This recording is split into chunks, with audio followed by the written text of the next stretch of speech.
Okay, so are you ready to get a little bit weird? Always. I know I am. Today, we're going to dive deep into this idea of dark, faceless forces. And honestly, it's a phrase that just grabs you, right? It sounds like a movie title or something. Yeah, like a conspiracy thriller. Exactly, exactly. And that's kind of what drew me to this article in the first place. It's by a guy named Shawn Wondunna Foley, published just the other day on February 4th on a website called www.innerway.com.au. And Wondunna Foley really digs into this idea that there are these forces kind of working behind the scenes, shaping our world in ways that we might not even It's realize. like a puppeteer situation, you know? Yeah, like pulling the strings. But here's the thing. He thinks these dark faceless forces, these elutes, or whoever they are actually losing their grip.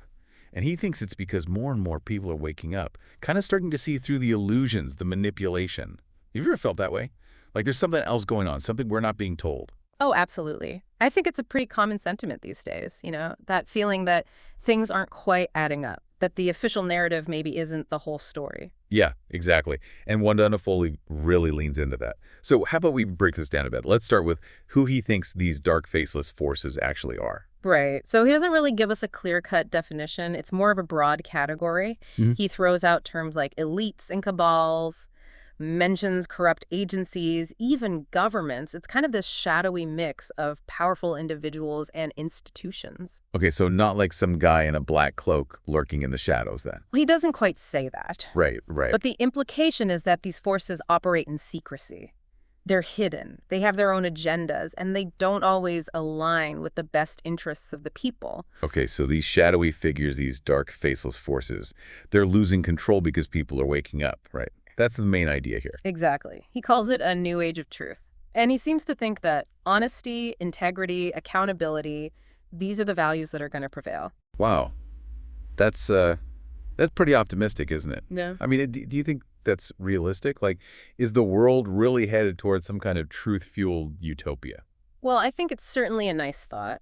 And it's true that there's been a shift in recent years. More people are questioning authority. We have access to more information than ever before. The internet has really changed the game when it comes to transparency and holding people accountable. Yeah, that's true. But is the internet always a force for good? I mean, there's a lot of misinformation out there too. Exactly. That's the other side of the coin. It's easier than ever to spread lies and propaganda.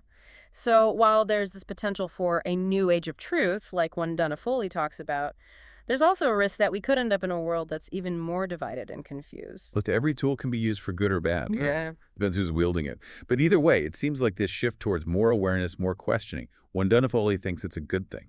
He does. He sees it as a sign that humanity is evolving, that we're waking up to a greater truth about ourselves and the world. Interesting. Yeah. And he doesn't just think it's happening on a global scale. He talks a lot about personal awakening too, right? Right. He makes this distinction between being aware of what's happening in the world and actually embodying that truth in your own life. So it's not enough to just read the headlines and get angry on Twitter. You have to actually like do something about it. That's what he seems to be saying, yeah. He urges readers to embrace their inner truth and to become agents of change. It's about taking responsibility for your own thoughts, your own actions, aligning yourself with those values of honesty and integrity. It's kind of like a spiritual revolution. Yeah, that's a good way to put it. He calls for this mass awakening where people step into their power and create a new reality. Pretty heady stuff. But what does that even look like in practice? Like, how do you actually join this spiritual revolution that he's talking about? Well, he doesn't really give us a step-by-step guide. It's more about cultivating a certain mindset, a willingness to question, to challenge the status quo, to hold yourself and others to a higher standard. It's about taking action, Yeah. not just sitting back and waiting for someone else to fix things. Exactly. It's about becoming an active participant in creating the world you want to see. Okay, so a lot to unpack here. We've got these dark, faceless forces lurking in the shadows. We've got this idea that people are waking up and demanding truth and accountability.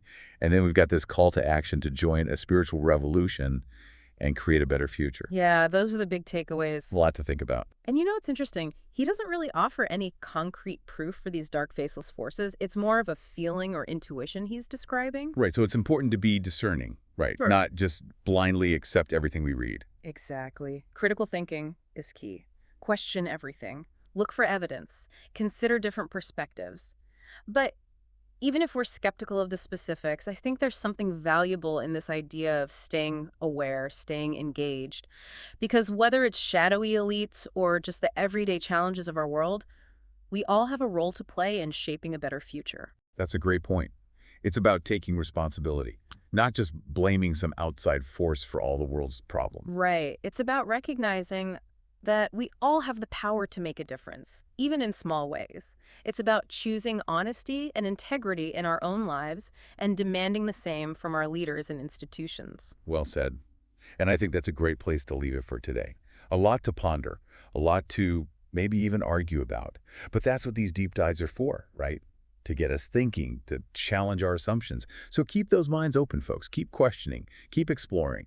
And who knows, maybe we'll stumble upon our own inner truth along the way. And maybe, just maybe, we can create a world where those dark, faceless forces don't have any shadows left to hide in. Wouldn't that be something? Thanks for joining us. Thanks for having me. And we'll catch you next time for another deep dive.